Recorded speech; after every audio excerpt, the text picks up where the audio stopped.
Traders. Welcome to this video on Historical Volatility Indicator for MT4 and MT5.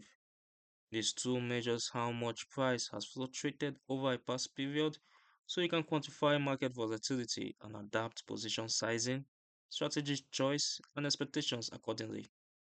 At this point, I'll load the indicator on the chart so you can see how it looks in real time.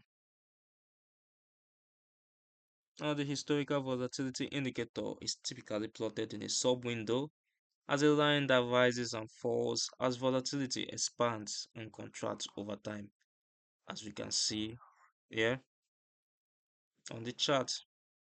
In a ranging market, it falls, as you see here, and a strong trend, it rises. And this gap shows a fall. Now let's move forward. High readings visually indicates more turbulent, fast-moving conditions, while low readings point to quieter, range-bound markets. And watching how historical volatility changes helps you recognize when the market is shifting from calm to active regimes or back again.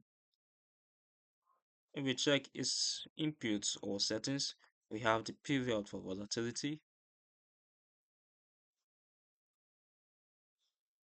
which affects the volatility sensitivity. We also have the color of the line, and it's a pretty simple settings, and you can adjust to suit your trading style.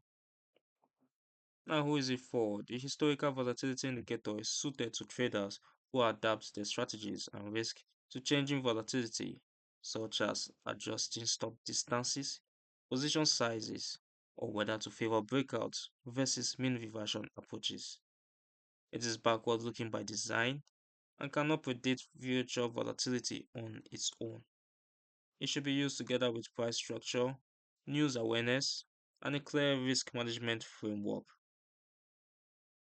You can find the download link for both MT4 and MT5 in the description below.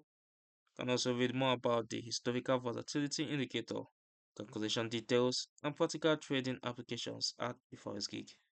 Don't forget to like the video, subscribe to the channel, and turn on notifications so you don't miss future educational videos.